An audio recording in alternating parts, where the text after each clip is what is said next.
اهلا بكم مره اخرى اعزائي المشاهدين. خلوني في البدايه ارحب بالاستاذ هشام العيسوي، الناقد الرياضي ورئيس تحرير مدير تحرير جريده الجمهوريه. برحب بحضرتك، شرفنا منورنا. اهلا وسهلا بيك.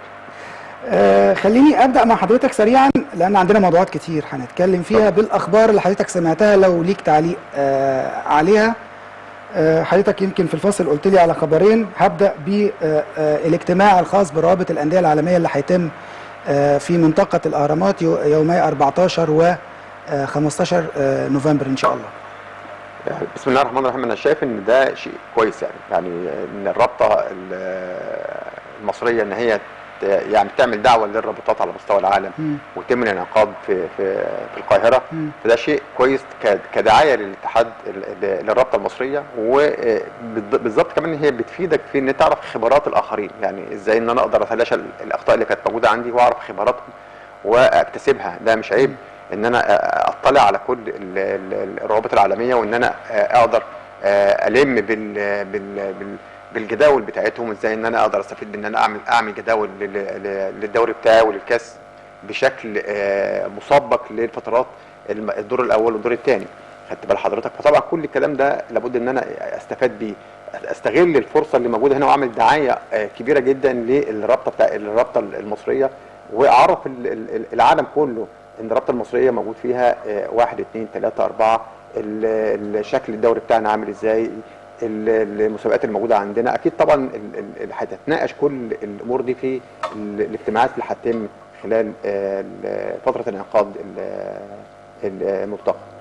في اعتقادي كمان ممكن يعني ما اعرفش عددهم هيبقى قد ايه، لكن في اعتقادي ساعه واحده في خلال اليومين دول مع كل مسؤول في رابطه من روابط الانديه الاوروبيه هيستفيد بيها رابطه الانديه عندنا بشكل كبير جدا. تغطيه للاعلام. مش بس كده، فكره انك تقعد تسال، يعني رابطه الانديه الانجليزيه لما يبقى في مسؤول منها موجود وتقعد تتكلم معاه كده بشكل مباشر، تعرف منه الدنيا عندهم ماشيه ازاي. الدوري الايطالي بنفس الطريقه، تعرف الدنيا ماشيه ازاي. الاختصاصات كمان، لان احنا النهارده عندنا ازمه في الموضوع ده. لغايه النهارده لجنه المسابقات مثلا تابعه للاتحاد المصري لكره القدم، لجنه الحكام تابعه للاتحاد المصري لكره القدم. لما الناس وهي بتتكلم حتى على الهوا بتنتقد او بتعاقب او نفسها تقول ان في غلط، ما بتبقاش عارف بتوجه لمين فين، لرابطه الانديه ولا لاتحاد الكوره. لسه الخط ده ما بقاش واضح. خلينا فعلا نتفق ونقول ان احنا عندنا ازمه في اداره المنظومه الكره في مصر، سواء كان من الاتحاد او حتى من الرابطه نفسها. لان الاتحاد الامور عنده يعني غير مستقره. احنا يمكن السنه دي اول مره نحط جدول للمسابقه في للبطوله بشكل منتظم. السنه اللي فاتت، الموسم اللي فات، احنا يمكن فضلنا لغايه الدور الثاني ما احناش عارفين المباراه هتخلص امتى او هتنتهي امتى والكلام ده كله. لقائنا مع الروابط العالميه اللي موجوده في القاهره وفي الملتقى ده اللي هيتم، انا طبعا ما اعرفش البرنامج اللي هيتناقش فيه لان لسه الخبر نازل النهارده حصري. فطبعا يعني نتمنى ان يتفتح فيه نقاشات على مستوى عالي كبير جدا، ان احنا نعرف الناس دي بتفكر ازاي، الدورات بتاعتها العالميه بتدار ازاي. وده طبعا مش عيب ان احنا نبتدي من حيث انتهى الاخرين يعني. وزي ما انت قلت برضه بالنسبه للفواصل اللي موجوده ما بين الرابطه وما بين الاتحاد المصري لكره القدم. انا نفسي يبقى في جهه واحده مسؤوله عن لجنه الحكام، او جهه مسؤوله واحده بس عن اللجنه اللي بتحط جدول المسابقات. الكلام ده كله فعلا منقسم. يعني حتى احنا لما بنيجي نخاطب، حتى لما بنيجي نكتب الشغل الصحفي بتاعنا، يعني الامور بتخش ما بين الاتحاد الكوره وما بين الرابطه. لما بتحصل مشكله ما بين الانديه وبين اللعيبه، الاتحاد اللي بيفصل فيها. طب انت كرابطه دورك ايه في الموضوع؟ بيتقال في الاربيس على فكره ان لجنه المسابقات تابعه لرابطه الانديه. ما الرئيس الحاج عامل حسين ما هو الرابطه عضو مجلس الاداره. الرابطه. احنا بنتكلم عن فاصل واضح. أيوة. احنا بنتكلم عن سلطات، بلاش الزواجيه في بالظبط. ما هو اللي بيشكل لجنه المسابقات لحد دلوقتي مش رابطه الانديه. أيوة. بدليل ان رئيسها هو عضو مجلس اداره اصلا، يعني هو عضو مجلس اداره في الاتحاد المصري لكره القدم. فببساطه شديده بس الامور لازم تبقى شويه واضحه. وفي اعضاء مجلس اداره في الرابطه، في اعضاء مجلس اداره في بعض الانديه فترات سابقه يعني. بس فهي الحكايه بمنتهى البساطه، انا بتكلم على الواقع العملي الفعلي. قد يكون على الورق لجنه المسابقات تابعه لرابطه الانديه، لكن هي مقرها جوه اتحاد الكوره، والمسؤول عنها من اتحاد الكوره، واللي بياخد القرارات اتاخرت او اتقدمت اتحاد الكوره. حتى الشركه اللي تم استخدامها الشركه مين المشرف عليها؟ على الشركه الالمانيه اللي بتعمل الاتحاد. مين المشرف عليها؟ الاتحاد. مين المسؤول عنها؟ هل الحاج عامر حسين هو رئيسها ولا الرابطه؟ دي اسئله على فكره مش هتلاقي لها اجابه واضحه. المفروض بص، هو المفروض ان انا يعني انا ما دام عملت رابطه للانديه اديها كل الاختصاصات في ايديها. الاتحاد بقى يبقى مسؤول عن العمليه بتاعه المشاكل الانديه.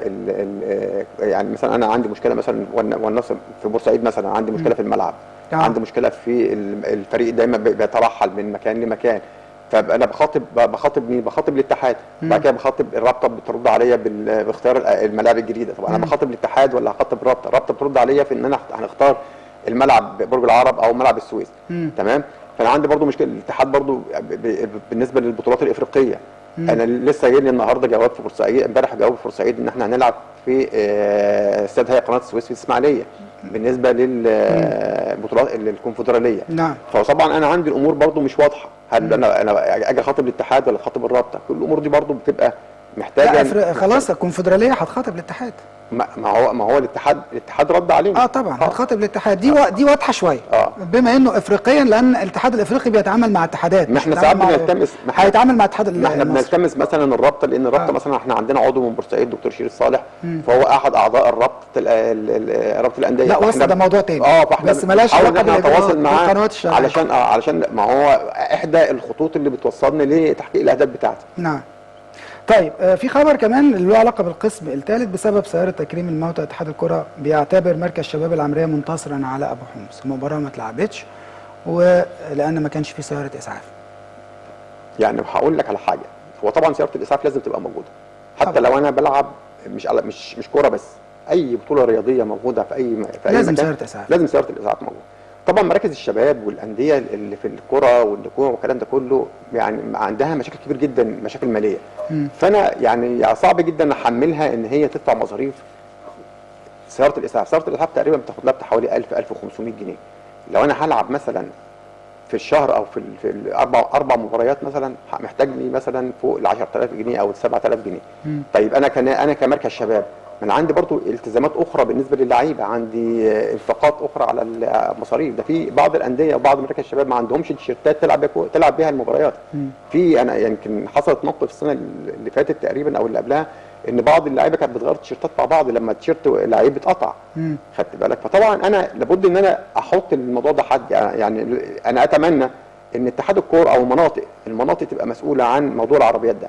ليه؟ لان الاتحاد عنده موارد، بياخد من الانديه وبياخد من مراكز الشباب عوائد سنويه نتيجه رسوم بتدفع للعيبه وعلى التسجيل. زود على الرسوم دي مبلغ، ازود على الرسوم، انت مسؤول عن ده. الله ينور. ازود على الرسوم مبلغ بسيط مثلا وليكن 100 جنيه او 100 جنيه او 200 جنيه، واتكفل انا بعمليه ان انا اجيب السياره، لان السياره بتحتاج مصاريف للمسعف وللسواق وللاداره وتاجيرها والكلام ده كله. او اعمل بروتوكول ما بين الشباب وما بين الاتحاد وما بين وزاره الشباب ووزاره الصحه انها تطلع العربيات دي بالمجان. كل الامور دي في حلول كتير جدا ليها، بحيث ان انا ما ازمش الموقف، وان انا ما احطش المركز الشباب او النادي في حرج كبير جدا والغي مباراه زي كده واعتبره منسحب. يعني هو كمان في حاجه، هل الكل بيكتب في تقريره اللي بيحصل ده ويصر على الغاء المباراه، ولا في بعض المباريات ممكن تتلعب بسياره نقل الموت؟ ما هو ده على حسب. بص، لو انا هقدر الاجابه على السؤال ده محرجه. لو انا هقدر اتحمل نتيجه اللي هيحصل، تمام، في ناس هتعملها على مسؤوليتها، لكن انا ما اضمنش ان لا قدر الله لعيب جرى له حاجه في الملعب، هتبقى مسؤوليه كبيره جدا على مين؟ على اللي خد القرار. ما هو في اعتقادي الحكم اللي بياخد القرار ده، لانه في المباريات اللي من النوع ده ما اعتقدش اللي بيبقى ليها مراقبين، فهو الحكم هنا بيشوف كل التفاصيل اللي حواليه، بيتاكد من الفرقتين، بيشوف في عربيه اسعاف موجوده ولا لا، طلع ما فيش، ممكن ياخد قرار زي ده. بس هل الكل بياخد قرار زي ده، ولا في واحده بتعدي واحده ما بتعديش؟ لا ما اعتقدش. انا عن نفسي لو انا حكم مش هاخد القرار.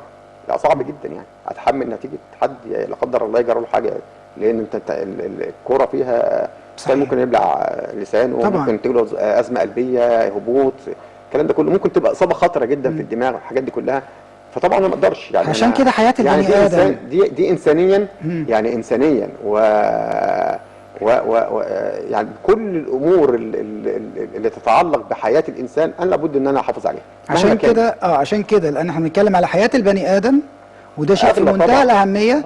لازم اخلي المسؤوليه هنا للمنطقه التابع ليها الفرق. تجيب عربيه الاسعاف وتبقى تخصمها زي ما تخصمها بعد كده من الانديه، فتضمن ان المباراه تتلعب، وتضمن ان مفيش مباراه هتتلعب من غير سياره اسعاف. بس هي هقول لك على حاجه، هي ممكن تكون في اللوائح موجوده ان عدم وجود سياره الاسعاف بيؤدي لالغاء الماتش. بس اغير اللائحه مش مشكله يعني تغيير اللائحه في حد ذاتها مش يعني ما هياش معضله، بالعكس انا بساعد على ان انا انشر اللعبه اكتر.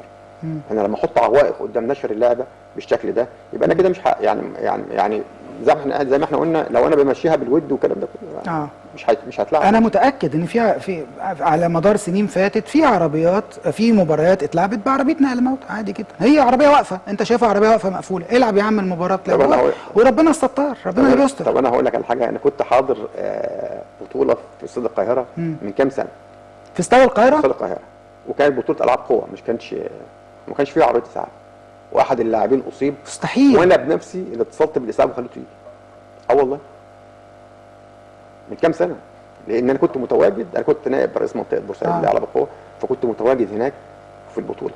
كويس ان حضرتك عرفت تتصرف. طبعا لابد. فطبعا ده مشكله كبيره جدا ان انت تلعب صحيح. اي مسابقه ما فيهاش سياره اسعاف. صحيح. طيب خلينا نروح لبطوله الدوري واللي بدات بجولتين، وحال الدوري في كل حته في العالم اول ما تبدا تجهز نفسك وتستمتع وتتابع المباريات وتشوف الفرق اللي هتتابعها، ولو ليك فريق انت بتحبه بتتفرج عليه طبيعي، بالاضافه لبعض المباريات الاخرى. ده اللي بيحصل. احنا الحقيقه عندنا هنا الحكايه مختلفه تماما. كرة القدم المفروض معموله للمتعه، لا هي معموله للشكاوى والخطابات والخناقات في برامج التوك شو، وبدات بدري قوي.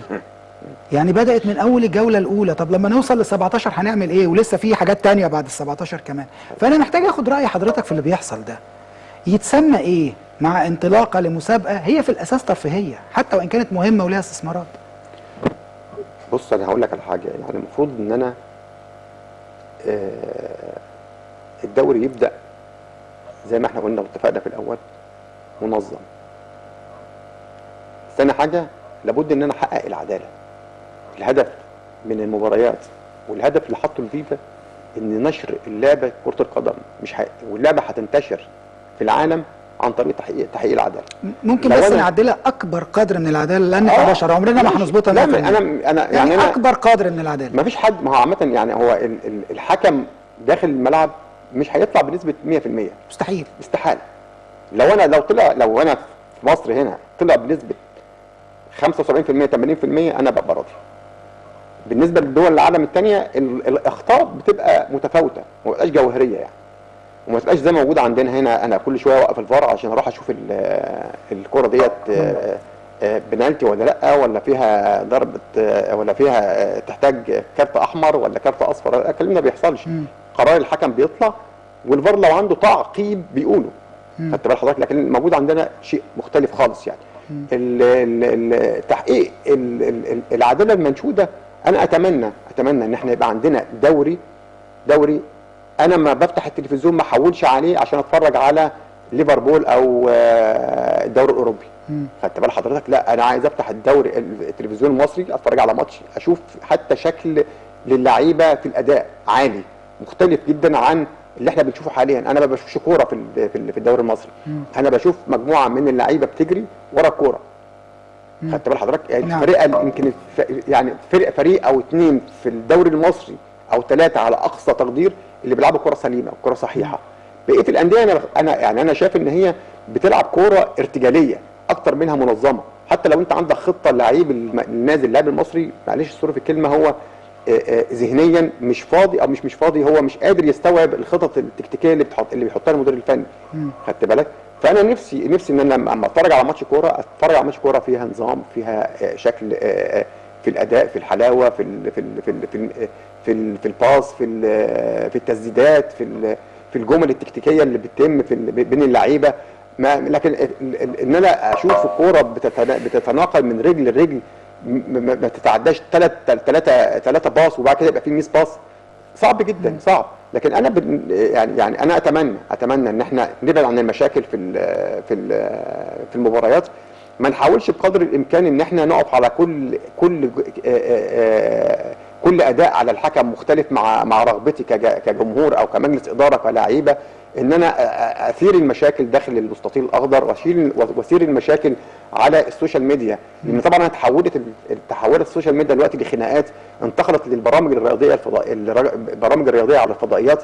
بقى شكل انا ببقى قاعد مستاء جدا من اداء حتى بعض الاعلاميين الرياضيين اللي موجودين على الفضائيات. كل الامور دي كلها بتنعكس على شكل الدوري المصري بتاعي، بيدي صوره سلبيه عن الدوري للعالم الخارجي. وبعدين انت جالك رابطه تستضيف روابط الانديه العالميه، ازاي هتقدر تستضيف الروابط دي وكل المشاكل دي موجوده عندك؟ لابد ان انا احط اسس للتعامل ما بين اللعيبه وما بين الحكام وما بين رؤساء مجالس الادارات واعضاء مجالس ادارات الانديه، ان كل انسان يحترم قرار الحكم. طلع صح طلع غلط في الوقت ده، لابد ان انا احترمه، ما يحاولش ان انا اسير حوالين منه مشاكل واقول لا الحكم ده مغرض، الحكم ده عنده انتماء للفانيلا لونها كذا. كل الامور دي كلها بتسيء في النهايه للمنظومه الرياضيه المصريه. تفتكر الموضوع ده بقى اكل عيش؟ بتكلم على البرامج اللي شغاله واللي بتمشي ورا الموضوع ده، الحكايه بقت اكل عيش وخلاص يعني. فرصه ان الكلام في المشاكل المشكله ممكن تبقى صغيره، فلما بتكبر وتتكبر بشكل او باخر فهي بتدي نسب مشاهده عاليه، لان يبدو ان احنا ما عندناش البديل الصحيح والاقوى، وهو انك تستمتع بمباراه في كره القدم. احد البرامج صح كده؟ احد البرامج مش هنسمي برامج طبعا يعني لا، احد البرامج الفضائيه جابت احد اللعيبه، وعشان هو عنده شويه كيمياء في النقد المستفز بقى عامل ضيف اساسي عندها، وبيحقق لها مشاهدات عاليه جدا على السوشيال ميديا. خدت بال حضرتك؟ انا مش عايز اقول لك حاجه ثانيه يعني اكتر من كده. يعني انت ممكن تبقى مدير فني لو ليك علاقات قويه جدا ببعض رؤساء مجلس اداره الانديه. خدت بال حضرتك؟ ولو ليك على السوشيال ميديا فانس كبير يقدر يديك دفعه قويه جدا ويعليك عند مجلس الادارات. خدت بالك؟ العلاقات الشخصيه دلوقتي بقت بتلعب عامل كبير جدا في اداره المنظومه الرياضيه. خدت بال حضرتك؟ يعني مش عايز اقول لحضرتك في بعض المديرين الفنيين جم عندنا في بورسعيد دربوا النادي المصري، وعلشان يشكل الجهاز الفني جاب ابنه. يعني انا هو المسؤول بيوافق له ليه؟ ما هو دي الغلطه مش غلطته، غلطه اللي بيوافق. ما انا بقول هي علاقات. يعني هي علاقات شخصيه ما بين الناس وما بين رؤساء مجلس الادارات واعضاء مجلس الاداره وما بين الناس والسماسره.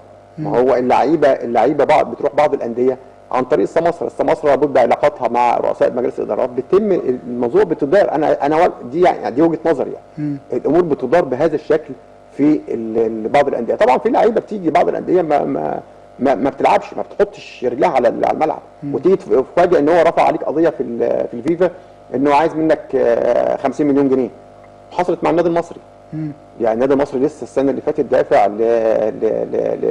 يا فندم احنا عندنا انديه موقفها عادي جدا يعني. عندها ايقاف قيد عادي يعني. أنا لفتره والفترتين والثلاثه بسبب لخبطات من النوع ده عادي. لا، مشاكل جوهريه بالنسبه للانديه، بالنسبه للتعاقد الصفقات مع لعيبه. لعيبه ما لبستش تيشيرت النادي المصري وفوجئت ان هي رفع عليك قضيه ان هي محتاج ان هي عايزه منك 30 مليون جنيه و40 مليون جنيه علشان عملت معاك تعاقد وانت مجلس الاداره اتغير وجه مجلس جديد، فاصبحت عندك مشكله. فانا اداره المنظومه بالشكل ده لابد ان هي تخليك تعمل ستوب، تقف هنا. لا يا جماعه، في خلل عندنا في المنظومه الرياضيه في مصر. خدت بالك؟ سواء كان في الانديه او في الاتحاد او في لجنه الحكام. هو مجلس اداره سموحه بعد او المدير التنفيذي تحديدا بعت جواب او خطاب بشكوى للاتحاد المصري لكره القدم بعد مباراته الاخيره؟ انا عندي جواب بس انا مش متاكد الجواب ده، مع انه عليه الختم وعليه الامضاء واللوجو بتاع النادي، بس هو الجواب ده موجه للسيد الاستاذ وليد العطار المدير التنفيذي للاتحاد المصري لكره القدم، والسيد الكابتن ياسر عبد الرؤوف رئيس لجنه الحكام بالاتحاد المصري لكره القدم. الغريبه ان الجواب ده مش مذكور فيه الرابطه. مش هي المباراه دي تابعه للرابطه برضو؟ يعني لما تعترض لازم تقدم للرابطه وبعدين الرابطه تشوف جهاتها اللي تحت منها او يعني جهاتها المنوط بيها تحل القصه دي. المفروض طبعا هم بيشتكوا من طاقم التحكيم. فهل من المعقول ان انا احدد اسامي بعينها، اقول معلش والله انا مش عايز اشوف الحكم الفلاني عندي في المباراه جايه بعد كده طوال الموسم، وحكم فار كذا ما اشوفهمش، ولا حكم ساحه ولا مساعد ولا فار ولا بدون ما اسمي اسماء؟ بس ده موجود في جواب. اتمنى بس يعني انا بعت الجواب للكنترول على فكره، هتلاقوه عندكم على طب ما الحكم بتاع هل ده منطقي؟ يعني ده جواب بعد الجوله الثانيه. يعني هل الحاجات اللي من النوع ده، طبعا الجواب ده مش الوحيد، بس ده اخرهم، يعني ده احدثهم. هل من المنطقي انك تبدا، وبعد ما تبدا اكتر حاجه ملفته للنظر واكتر حاجه الناس بتتكلم عنها هي جوابات بعتنا المسؤولين في الانديه، سواء لجنه الحكام او لجنه المسابقات او للرابطه او لاتحاد الكوره، بيشتكوا من كل حاجه في كل حاجه يعني لمجرد انه خسر مباراه؟ بص، هو هقول لك حاجه، هو في بعض الانديه بتقول لك لابد ان انا الحكم ده ما دام ارتكب معايا خطا في المباراه، لابد ان انا اقدم له شكوى في الاتحاد، عملا بصيان مثلا النادي كذا والنادي كذا والنادي كذا خدوا حقوقهم بالشكل ده، وادى في النهايه لوقف الحكام فعلا. تمام. على سبيل المثال مثلا الشكاوى كتير راحت السنه اللي فاتت للاتحاد بالنسبه لمباراه النادي المصري وبعض النادي الاهلي، خدت بال حضرتك برضه باستبعاد بعض الحكام عن المباريات اللي بيديرها للنادي المصري لوجود سوابق قبل كده خاصه بالتحكيم واخطاء. يعني لكن انا المفروض ان انا المفروض كنادي ان انا يعني اقول فعلا الحكم ده عمل معايا 1 2 3 4، خدت بال حضرتك، وان انا اعلق على التحكيم بتاعه، وان انا لكن ما اقولش ما تجيبوليش تاني. ما هو ما ينفعش بس في سوابق قبل كده حصلت مع انديه كبيره. استاذ هشام بص، خلينا نتكلم دايما حتى لو في مش مبرر ابدا للخطا. ما هو انا لو انا عملت حاجه غلط، هل ده مبرر لحضرتك انك تعمل غلط؟ لا، بس انا لما بشوف غيري بيعمل كده بقى بعمل زيه. ما هو بس اي نعم ما هو برضه غلط. ما احنا بنوضح للناس اهو عشان ده يتوقف. لما مسؤول في احد الانديه يبقى مش عارف اللوائح والقوانين اللي بيتعامل على اساسها، ما هو الجواب ده غلط، الجواب ده لا ينظر اليه. يعني حتى انا عمال اتاكد، شوف انا بقول عايز اتاكد ان الكلام ده صح وان الجواب ده اكيد. لو هو الجواب ده حقيقي فعلا، ده جواب لا ينظر اليه، لانه حضرتك ما كتبتش فيه حاجه طبقا للوائح اللي انت شغال عليها. ده عكس اللوائح. لما تيجي تقول ما تجيبليش وائل، مش من حقك. ما تجيبليش محمد، مش من حقك. لان لجنه الحكام هي بتشوف الاصلح للمباريات تبعا للخبرات، تبعا لواحد وقع في مشكله قبل كده، واحد موقوف ده غير معلن عليه، واحد مش موقوف، ده هي لجنه الحكام هي وشأنها في تعيين الحكام. لكن انت النهارده لما تيجي يعني مثلا طاقم الحكام اللي ادار لقاء سموحه والزمالك، لو الطاقم ده اخفق، لو ما حدش اتكلم خالص، جايز اللجنه فعلا توقف الطاقم ده. مش ده وارد؟ من غير ما حد يعرف. لما تكتب جواب تقول انا مش عايز دول، انت بتجبر لجنه الحكام على انها الماتش اللي بعده تحط لك حد منهم. لانه مش الطبيعي يقول لك بص النادي طلب فاحنا فاللجنه سمعت كلامه. مش هنخلص، هتبقى سنه ومش هنخلص.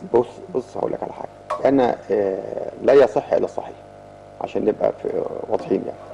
يعني مشاكل مجالس الادارات اللي هي لا يعني درايتها باللوائح بتاعه اتحاد الكوره ضعيفه جدا. وده احد الاسباب اللي بتخليها ان هي يعني توصل للمرحله ديت في ان هي يبقى في اسلوب فج جدا مع لجنه المسابقات، ان هي تجبرها ان هي فلان ده ما يحكمنيش تاني. طبعا هي لجنه المسابقات مش هتستجيب. لا ينظر ليه يا فندم؟ لا ينظر ليه. لكن انا بقول لك، انا في بدايه كلامي قلت لحضرتك ان المجالس الادارات ما عندهمش درايه باللوائح بتاعه الاتحاد. يعني لو انت جبت اول مشكله، تعالى قول لي اللائحه في اللعيبه بخصوص اللعيبه مثلا الافارقه اللي موجوده عندك او الناس الاجانب اللي موجوده عندك، كام واحد هيتأيدوا وما يعرفش؟ لا لازم يبقى عارف، امال هو هيشتريهم ازاي؟ ما انا بكلمك على اعضاء مجلس الاداره. في بعض الاعضاء ما يعرفش لان هو بعيد جدا عن الصوره. لكن في اخطاء جدا بتتم. يعني مثلا المشكله بتاعت اللعيب بتاع نادي الزمالك اللي هيجي ده اللي هو الاستبدال. خدت بال حضرتك؟ ما هو مش هيتأيد لان هو لان انت عندك فريق، عندك القائمه كامله وفي واحد انت مش هتجدد له، فاصبح انت عندك هنا نظام الاستبدال في اللوائح الاتحاد ما بتتمش الا بعد في الانتقالات يناير القادم. تمام. اعتقد ده الجواب او الخطاب بتاريخ 9/11 اللي تم ارساله من نادي سموحه للسيد المدير التنفيذي بالاتحاد المصري لكرة القدم وكابتن ياسر عبد الرؤوف رئيس لجنة الحكام. ويعني اصل خد بالك الخطاب ده مكرر كتير جدا يعني. وانديه كتير جدا عملت المخاطبات دي ما هو بقت الاتحاد مش من السنه دي. هل هو كان السنين اللي خطاب فاتت الغرض منه؟ هل هو خطاب مش المفروض انك لما بتعمل حاجه زي كده انت بتدور على حقك؟ ما انت بتضيع حقك لو انت كاتب حاجه ما ينفعش تتعمل. ما هو هقول لك على بص هو حضرتك فاهم قصدي؟ الجواب ده لا ينظر اليه، يعني هيتاخد ويتحط ويحفظ في الادراج لسبب، لان اللي مطلوب انت طالب فيه حاجه غير قانونيه. انا ممكن اقرا لكم بعض الحاجات المهمه اللي موجود في الجزء الاخير. يعني هم بيتكلموا عن ان في اخطاء فنيه حصلت في المباراه اللي اقيمت يوم 8/11 هو الاخر، لذا يرجى التكرم بالعلم بتاكيد نادي سموحه على احترامه الكامل للتحكيم المصري الحمد لله، ونحيط علم سيادتكم بان نادي سموحه يطلب عدم اسناد اي مباراه فيها نادي سموحه طرف فيها للحكام الاتي اسمائهم: فلان الفلاني وفلان الفلاني وفلان الفلاني، سواء حكم ساحه او حكم رابع او حكم فار اثناء مباريات الدوري وكاس مصر وكاس رابطه الانديه المصريه في هذا الموسم 2024 2025. مش من حقك يا فندم. الطلب اللي انت طالبه غير قانوني، مش من حقك. فببساطه شديده الورقه لا تسوى الا ثمن الحبر اللي اتكتب بيه. بالتاكيد هو مش هنظر فيه طبعا بالوفق، حتى لو ما ذكرش كده. اطلب التحقيق في الواقعه بس كده. اطلب حاجه قانونيه تستند عليها لجنه الحكام ولجنه المسابقات ورابطه الانديه، لو ليك حق حتى تعرف تاخده. اطلب بالرجوع لشريط الفيديو ان انا اعرف المشاكل اللي الحكم وقع فيها ايه هي، واحاول ان انا بقدر الامكان اركز عليها بحيث ان انا اقدر اخد حقي يعني. صحيح. طيب في حاجه لها علاقه بالموضوع ده حضرتك حابب تضيفها؟ هنقل لحاجه ثانيه. عايزين نروح لمنتخب شباب 2005. اتفضل. تم تعيين روجيرو ميكالي مديرا فنيا لهذا المنتخب، والمنتخب الاولمبي تم تعيين الكابتن اسلام الشاطر مديرا فنيا.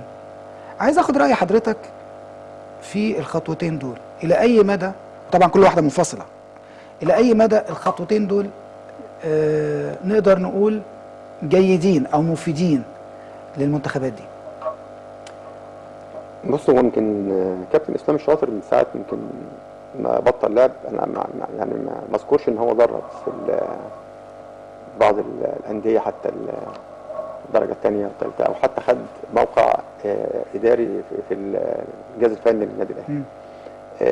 فان انا اجيبه مدير فني لفريق الناشئين اولمبي، منتخب اولمبي.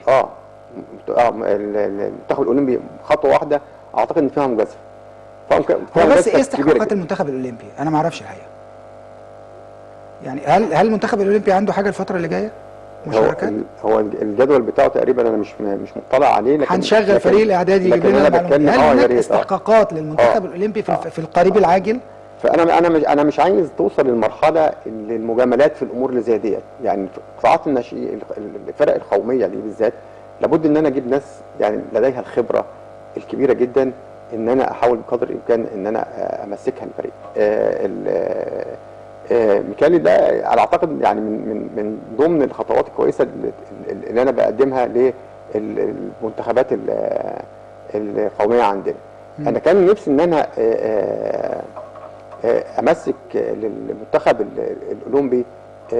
فاكر احنا كان عندنا المدير الفني للمنتخب الاول كروش، خدت بالك؟ نعم.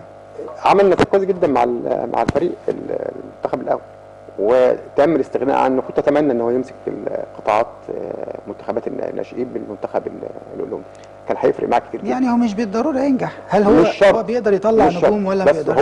بس هو مع المنتخب الاول طلع الحقيقه وعمل نتائج كويسه مع المنتخب توصلك كمان للبطوله الافريقيه. فانت عندك المنتخبات اللي تحت الفريق الاول دي انت محتاج تطلع قطاع كبير جدا للفريق الاول تغذي بيه المنتخب الاول، تغذي بيه المنتخب، بحيث ان انت ما تعتمدش على الانديه فقط، لا انا بعتمد على رؤيتي انا كمنتخبات للناشئين. واحنا عندنا التجربه بتاعه ابو تريكه والمجموعه بتاعته لما طلعوا من منتخبات الناشئين للفريق الاول كانت تجربه قويه جدا وملهمه. فليه انا احاول ان انا ادخل بعض العلاقات الشخصيه او بعض المجاملات في ان انا اعين مثلا فلان او زين او عبيد في بعض الامور زي دي.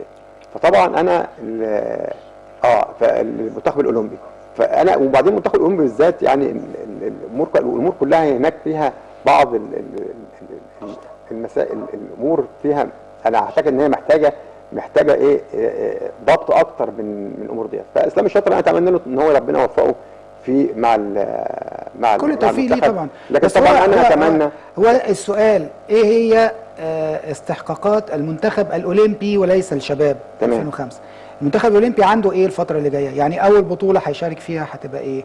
اول استحقاق ليه ايه؟ الاولمبي المنتخب الاولمبي مش منتخب الشباب. يا ريت فريق الأهلي فعلا يجيب لنا المباريات بتاعته القادمه يعني. واكيد في تجمع قريب ليهم، لان احنا عندنا بعض اللعيبه في النادي المصري تم ضم 2 ليهم من النادي المصري ليهم يعني. انا اتمنى فعلا ان احنا يعني نشوف الفتره اللي جايه ديت بعض يعني البشائر الخير تبقى موجوده عندنا في المنتخب الاولمبي ومنتخب الشباب ومنتخب الناشئين، قطاعات الناشئين. الناس دي كلها اتمنى ان احنا يعني تفرز لنا بعض العناصر كويسه جدا للمنتخب الاول، علشان ان احنا نقدر نستمر. عندنا تجربه بتاعه السنغال لما خدت قطاع الناشئين، فريق الناشئين فيه اللي وصل كاس العالم ووصلت بيه خدت بيه كاس افريقيا البطوله اللي فاتت. اتمنى ان احنا نعمل التجربه ديت عندنا، خاصه ان احنا عندنا الاعمار السنيه للمنتخب دلوقتي اعمارها مش قليله ومش قليله. بقى اتمنى ان احنا نعتمد على الشباب في نغذي بيه منتخب القومي المصري. طيب يعني هو عموما يبدو ان الموضوع فيه بعض النواقص، خلينا نتحقق منها افضل فيما يخص التعيينات للمنتخب الاولمبي. خلينا نروح مع حضرتك للمنتخب الاول. عندنا مباراتين الحمد لله، احنا لعبنا يعني عملنا جينيز ريكورد جديد، 4 مباريات على التوالي فيها فوز. احنا متصدرين مجموعتنا، تأهلنا خلاص، ما عندناش مشكلة. الجولة ال5 وال6 بالنسبة لنا الفوز بس للمحافظة على التصنيف. تحصيل حاصل. وقد يكون كمان كابتن حسام ممكن حتى من اختياراته هيبدأ يشوف ناس تانية ويطمن على اللعيبة اللي موجودة عنده. في إصابات حط بقى ليها بدايل من خلال التشكيلة اللي اختارها للمباراتين. لكن خليني اخد راي حضرتك، الى اي مدى الجهاز الفني مع مجموعه اللعيبه اللي بيختارها وحتى بيغيرها ماشيين على التراك الصح، ماشيين في الطريق الصحيح؟ يعني حسام حسن بيحاول يعمل سكور في كل حياته، وده شيء بيميزه يعني. واعتقد ان هو هيسعى بكل قوه ان هو يفوز في الماتشين الجايين، سواء كان الجبل الاخضر او بتسوانا. فاعتقد ان ده في حد ذاته هيبقى الفريق المصري لاول مره تقريبا ان هو يعدي يوصل لكاس افريقيا بدون هزائم خالص، ومحافظ على شباكه بدون اي اهداف. حسام حسن عنده ميزه ان هو بيحب يجرب لعيبه كتير، حتى اختلفنا معاه كتير جدا في ان هو خد بعض اللعيبه وسابها، زي مثلا عمر كمال عبد الواحد المره اللي فاتت ما خدوش، رجعوا تاني جابوا المره دي.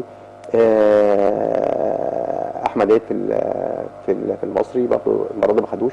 فهو بيحاول يجدد دماء المنتخب، خاصه انت الفتره ديت ما انتش محتاج تعتمد فيها على اللعيبه الاساسيه بتاعك محمد صلاح والنجوم الكبار. انت مش محتاج تعتمد فيها، انت محتاج انت تجرب اكبر قدر من اللعيبه اللي موجوده عندك، بحيث ان انت تقدر تعمل تشكيله وتوليفه للبدائل اللي موجوده عندك في المنتخب. وده بحد ذاته كويس يعني، ان الماتشين الجايين ده تقدر تجرب مجموعه جدا من اللعيبه. انت ضميت مجموعه من اللعيبه عندك في المنتخب.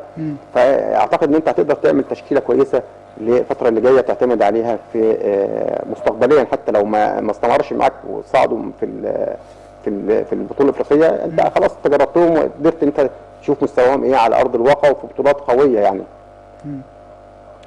طيب برضه انا عايز اركز مع حضرتك شويه على مجموعه اللعيبه اللي بيتم اختيارها. البعض بيختلف مع الكابتن حسام حسن، ومن ضمن الحاجات اللي بيركزوا فيها قوي انه الاعمار السنيه. مش بس كده، كمان اي لعيب الكابتن حسام حسن يديله اذن من اللعيبه المحترفه الكبار انك ما تلاقيهوش مع المنتخب، تبدا اللغط والناس تتلخبط وتتكهرب، يقول لك اصله ده لعيب مش عاوز يجي، ده لعيب مش عاوز يلعب، ونبدا نسمي مسميات قد تكون غير حقيقيه تماما. ازاي الصحافه والاعلام يتعاملوا مع ده؟ لان ده شيء مهم جدا. محمد صلاح مثلا مش موجود في التشكيله المره دي، صح كده؟ مش موجود. الحمد لله ما طلعش كلام، الحمد لله يا رب ما طلعش كلام. لكن مثلا امام عاشور طلع كلام، قالوا ان الاصابه في العضله الخلفيه دي مش حقيقي، وانه مش عاوز يلعب مع المنتخب، وانه مش عارف ايه. طبعا انا متاكد بنسبه كبيره جدا، لا بنسبه 100% ان الكلام ده مش حقيقي. طبعاً. لكنه لما يطلع كمان من حد مسؤول ويتكلم عن الموضوع ده، فشويه الموضوع ده بيعمل نوع من البلبله، حتى وان رجع بعد كده قال يا جماعه انتوا فهمتوني غلط. طب احنا ليه بنتكلم في السكه دي اصلا؟ بص هقول لك على حاجه، احنا يعني معلش ما فيش حد هتجيله فرصه يلعب في منتخب مصر ويقول لك لا وهيدعي الاصابه، يا اما هو جاهز يا اما مش جاهز. خلينا نبقى واضحين في الامور زي دي. يعني ما ينفعش اقول محمد صلاح مش عايز يجي يلعب منتخب مصر. محمد صلاح اصلا استحاله يقدر يقول لك انا مش هلعب في المنتخب. تمام. البلبله اللي حصلت في الاول خالص في بدايه وجود كابتن حسام ومحمد صلاح، استحاله محمد صلاح يقول لك انا مش هقدر راجع عشان انا عندي خلاف مع سين او مع جيم. ما ينفعش. ما ينفعش اقول امام عاشور عنده اصابه ومع ذلك وبيدعي الاصابه علشان ما يلعبش مع المنتخب. وما ينفعش اقول حسام حسن بيقول ان هو مصاب وانا مش عايزه وهو مش مصاب. استحاله. لابد ان انا اقول لك يعني لابد ان انا احط ايدي على النقاط الرئيسيه في اختياري للعيبه، الاختيار الصح والاختيار الامثل. حضرتك قلت نقطه مهمه، لابد ان انا اعتمد على الاعمار السنيه الصغيره. ليه؟ لان هم دول يعني قوام المنتخب فيما بعد. يعني محمد صلاح هيلعب معانا السنه دي كاس العالم دوت، ممكن نلحق كاس العالم اللي بعده. انت مش هيستمر معاك كتير، لابد ان انا اجيب بدائل لمحمد صلاح، بدائل لمرموش، لتريزيجيه، للناس دي كلها لابد ان تبقى موجوده عندي. فما اقدرش ان انا مرموش لسه صغير، لسه يعني بسم الله ما شاء الله لسه ده يلعب كام كاس عالم معانا. لا انا بكلمك على الاسامي الكبيره، لابد ان انا اعمل صف ثاني وصف خلينا نقول اللعيبه اللي تخطت موجوده يعني 30 فما فوق، المفروض تفكر لانه بعد كام سنه انت محتاج بدائل ليها او البدائل بتاعتها الموجوده عندي، ولابد ان البدائل دي تبقى من دلوقتي معايا في المنتخب، حتى لو انا مش هلاعبها بشكل اساسي لكن تبقى موجوده، انا موجوده معايا في المنتخب. حته ان انا بقى اقول اللاعب ده مش عايز انضم للمنتخب، لا ما اعتقدش ان في حد مش عايز يلبس تيشيرت منتخب مصر. تيشيرت منتخب مصر ده تيشيرت بيمثل قيمه كبيره جدا لاي لاعب، ان هو ينتمي في يوم من الايام يقول انا لعبت منتخب مصر. وما حصلتش عندنا قبل كده، وما حصلتش يعني ما فيش سوابق ليها اصلا. لا. يعني لو بنتكلم مثلا في نيجيريا بتحصل، تيجي اللعيبه قبل البطوله يقول لك مش هنلعب الا لما ناخد فلوس مثلا لا دي هم ليهم ظروف، لانهم لعيبه في الاساس كلهم محترفين ودي مشاكل عندهم مش عايشين جوه الدوري، مش يعني ما تنطبقش على مصر. انما احنا عندنا هنا ده اللعيبه بتتخانق عشان تشارك مع المنتخب وبيعتبروها مهمه قوميه. بص هقول لك على حاجه، في بعض معلش يعني انا لو انا مشيت ورا السوشيال ميديا فيسبوك والكلام ده كله انا هتعب. في بعض المشكله ان المره دي ما كانتش سوشيال ميديا، مش يعني بدون ذكر اسماء. المشكله ان المره دي الحوار كلام قد يكون اتفهم غلط، بس هي المشكله ان المره دي مش سوشيال ميديا. ما هو تناولتها مين؟ ما هو بقى معلش، ما هو تناولها بعض المحطات الفضائيه برضو معلش. ما هو المحطات الفضائيه ساعات بتبقى عندها فقر في الداتا، خاصه لما مثلا انا ما بقدرش اتكلم مثلا عن سين ولا عن صاد، لا فبحاول ان ادور على بعض الامور الاخرى اللي اقدر اتكلم فيها من خلال الفقره بتاعتي اغطيها، فبحاول ان انا يعني اعتمد على بعض المصادر اللي قد تكون غير قويه في المعلومه، فبحاول ان انا القى عليها الضوء، لكن هي بتلقى بقى استجابه عند السوشيال ميديا وبتتناولها صفحات الفيسبوك. كمان موضوع عمر كمال مثلا في وقت من الاوقات كان بيقال ان كابتن حسام حسن بيحب ويكره، وعمر كمان مش هيشوف المنتخب. صحيح. طب اهو ضمه. صحيح. الناس اللي كانت بتقول الكلام ده بقى زمان اخبارهم ايه؟ بص يعني هو هل هو عمر كمال عبد الواحد كان بيلعب في النادي المصري قبل يعني الفتره اللي ما مشيش فيها كابتن حسام حسن. تمام. كان موجود فيها كابتن علي ماهر. فلما مشي كابتن علي ماهر خدت بالك وجه الكابتن حسام، فكان هو ايه؟ كان موجود. فطبعا الامور دي ممكن يعني تتفسر بشكل ايه؟ ان انا ما بحبش عمر كمال عبد الواحد، لكن لا، ما هو فعلا جابه واخده وضمه للمنتخب. فهنا في الواقع دي لابد ان انا اقول ايه بقى؟ لا مفيش خلافات، مفيش هنا احب واكره بالنسبه للمدير. وبعدين المدير الفني المفروض ما يحبش ويكره في اللعيبه، لان دي مشكله معضله عندنا في بعض المديرين الفنيين. يعني انا سمعت مدير فني بيقول للعيب انا هبطل لك كوره. ما ينفعش تقول له انا هبطل لك كوره، لا انت وحش هقعدك، انت كويس هتلعب حتى لو ما بحبكش. وفي مديرين فنيين محترمين كان يعني بس هو مين اللي قال كده؟ لا بصرف النظر عنه. بصرف النظر عنه هو اصله قال انا سمعتها من مدير فني في الملعب، قال له انا يعني هبطل لك كوره. ده كان درجه في ممتاز وكان بيدرب النادي المصري. بس خلينا بس نقول حاجه، هو ممكن يكون بيقولها ساعه نرفزه، لكن بعد ما يهدى الموضوع بينتهي. ايوه ماشي، بس بتتقال عارف زي ايه بالظبط؟ يعني مدير فني ينفعل على لاعب، ما هو بشر صح كده؟ ممكن يقول كلام كتير قوي بس احنا مشكلتنا ان في حاجات بنلقي عليها الضوء. مش من حقه. ما انا عارف. لا. ما هو غلط، انا مش ببرر غلط، انا ما بحبش اصلا التبرير، بكرهه. مدير فني في المقام الاول هو مدرب كوره تربوي، عشان ما ناخدش ماشي ما ناخدش اصل الهدف لابد انت تحدد الهدف اللي بتشتغل بيه. انت في المقام الاول انت مدرب كوره، بس في النهايه انت راجل تربوي. ان ما كنتش تقدر تنفذ الكلام ده والاجنده دي، يبقى انت عندك هنا خلل مش انت عارف حضرتك بتقوله ده يتعمل فيه رساله دكتوراه، ده مش موجود في مصر على فكره. لا خالص، الا في مناظر. لا يعني عارف يعني ايه مدير فني تربوي؟ بالتاكيد طبعا انا اعرف مديرين فنيين، بس والله يا استاذ هشام دي يتعمل فيها رساله دكتوراه. قطاعات الناشئين، يعني انا اعرف الكلام ده في قطاعات الناشئين. انا اعرف مدير فني بيروح يجيب اللعيبه بامانه بجد، يجيب اللعيبه ياكلها. ماشي قليل. عارف ليه قليل؟ عارف ليه قليل؟ لان حتى المدرب اللي موجود النهارده وبيدرب فرقه، وهو لاعب صغير لغايه ما كبر ولعب فريق اول وبعدين بقى ماسك النهارده فرقه في الناشئين، هو قد يكون ما عدتش عليه حكايه التربوي دي اصلا. اقول لك ان كان في خناقه دايما على انك لازم تكسب، انك ما ينفعش تخسر، انه ده الاساس. جميل انك تحفز اللاعب اللي قدامك دايما يبقى متحمس ويبقى روح النصر موجوده فيه بالحماس بالظبط. لكن الشق التربوي اللي حضرتك بتتكلم عنه ده، انا متاكد ان لو لفيت انا وحضرتك على كل قطاعات الناشئين الموجوده على مستوى الجمهوريه، لو لقيت فيها ناديين 3 عندهم الكلام ده في فرقه من الفرق، ده يبقى كويس قوي.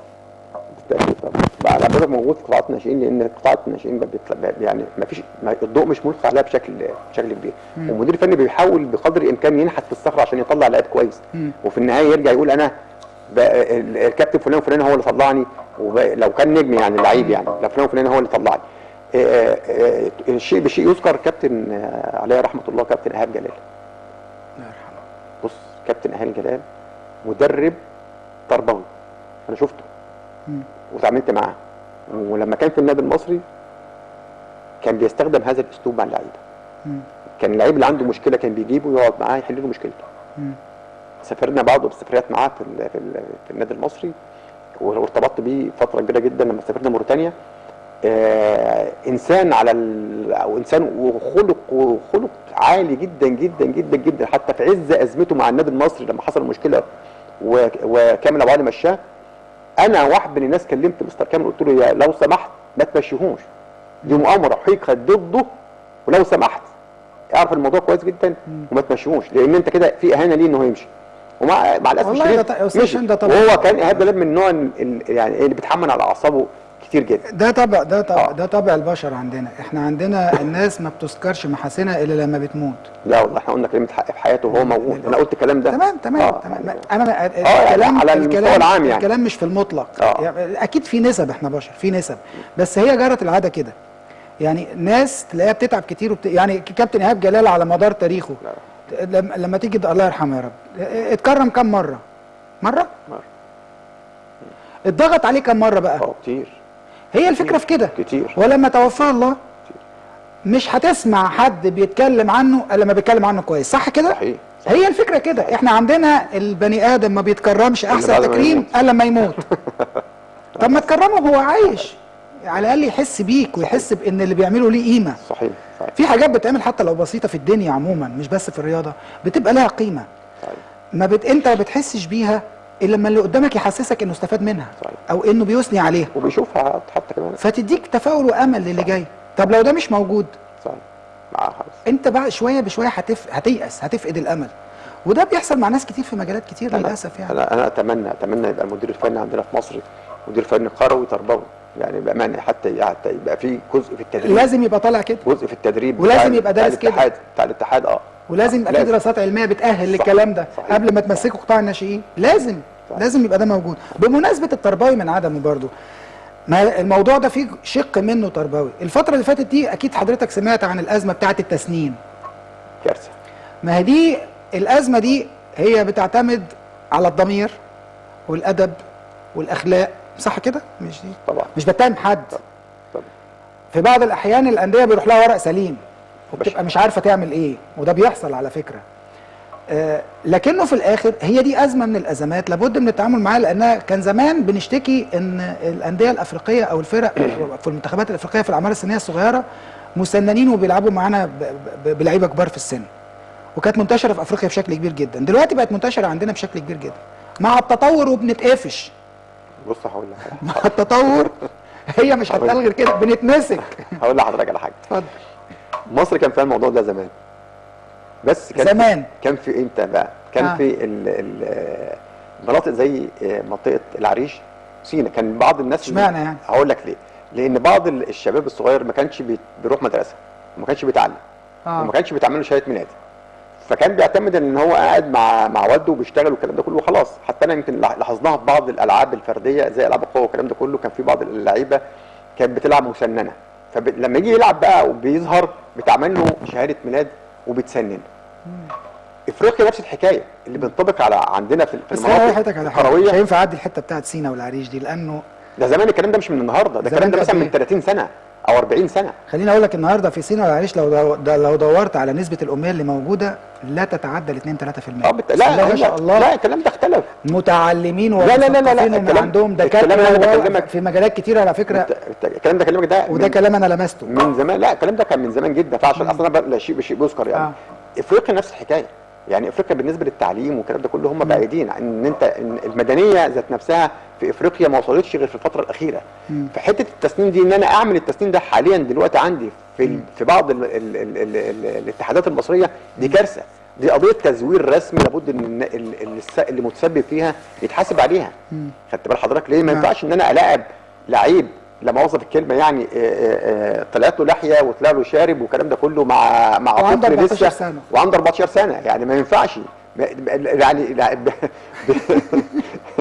فطبعا استحاله صدق الورق ولا صدق عيني يعني. استحاله اقدر اقول لك ده لعيب عنده، انا بحاول افتكر ده ان طلعت امتى. ما ينفعش لعيب عنده 13 سنه وده طلع له ده. ازاي انا حتى كمراقب لمباراه بره ما اشكش في هذا الامر يعني. لا لابد ان انا اعمل اعاده هيكله لقطاعات الناشئين الموجوده عندي في كل مناطق على مستوى الجمهوريه. لابد ان انا اتحرى من البطاقه اللي بتجيلي، ما هي البطاقه دي لابد ان انا او شهاده الميلاد اللي بتجيلي دي لابد انا مش هخسر حاجه لما ابعتها وزاره مصلحه الاحوال المدنيه اقول لو سمحت الشهاده دي صح ولا غلط، هيجي يقول لي. لكن لو متسنن دي حاجه ثانيه. بص هقول لك على حاجه، اللي متسنن ما كانش له شهاده ميلاد اصلا، يعني ما طلعتلوش في الاصل شهاده ميلاد، ده متسنن عن طريق مكتب صحه، فده انا ما اقدرش ان انا بس بتمنى حاجه. انا قلت الموضوع ده من فتره، قلت ان الموضوع ده لازم يتم ربطه بالاجهزه الرقابيه، لانه بس اللاعب اللي عنده النهارده الناشئ ده اللي جاي على انه عنده 12 13 سنه وهو 16، ده اسمه ايه؟ حرام، تزوير صح كده؟ تزوير يبقى يقع يا فندم تحت القانون طبعا، ما تعديش كده وخلاص. لا يعني لا. المجموعه بتاعت 2008 اللي ثبت ان هم ملعوب في اعمارهم السنيه، مش عارف 11 لاعب ولا، وبعدين انا ما اعرفش ليه قال لك لا مش هنذكر اسامي وانديه ومش ليه مش هتذكر اسامي؟ ده مش حاجه غلط، ده بالعكس. المفروض ان المجموعه دي طبعا دول اسر طبعا اللي عامل لهم الكلام ده اهاليهم، المفروض اللعيبه دي يا فندم طالما ظهر ان في تزوير المفروض يقعوا تحت طائله القانون. ده تزوير يا فندم، بالتزوير فما يحصلش تاني. انما هو لما يعدي انت استبعدتهم تحت مسمى وعملت لنفسك.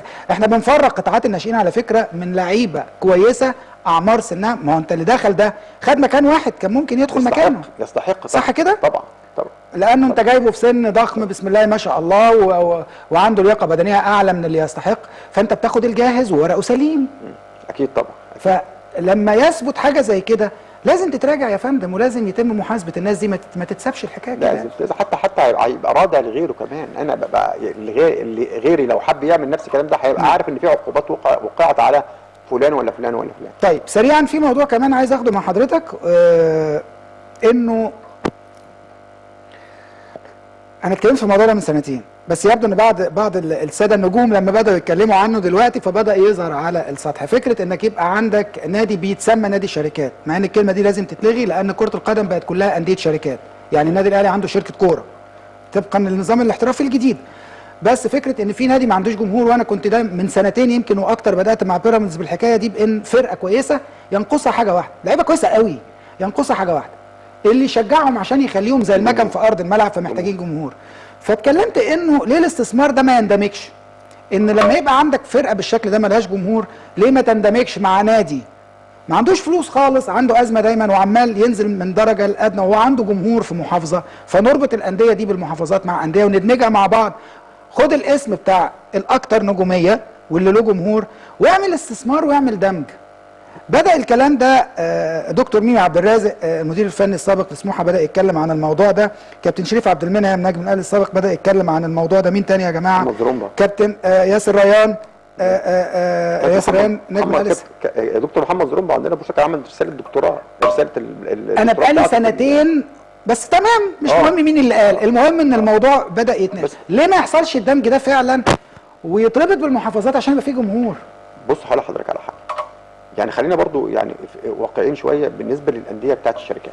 انديه الشركات بتحاول بقدر الامكان توجد مكان ليها كشركه، يعني مثلا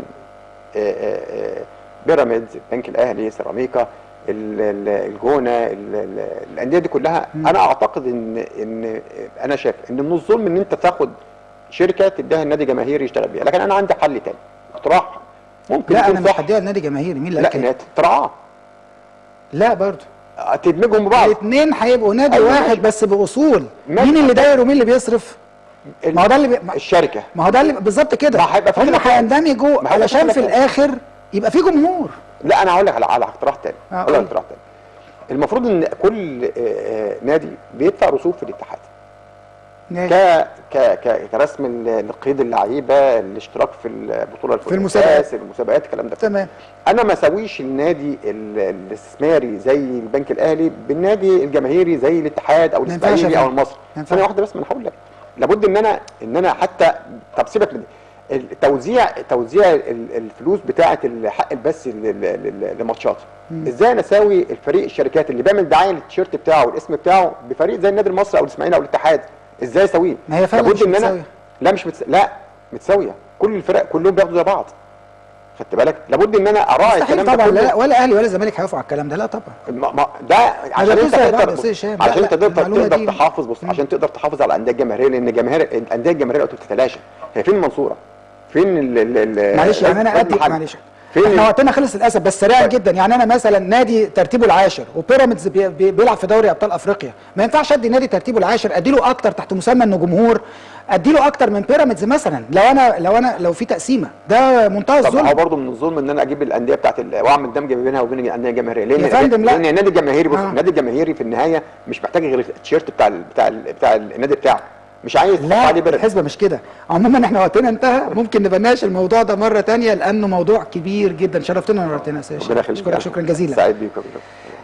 نجم بعد الفاصل ان شاء الله الكابتن سمير فوزي لاعب الاهلي والاتحاد السكندري السابق، استنونا.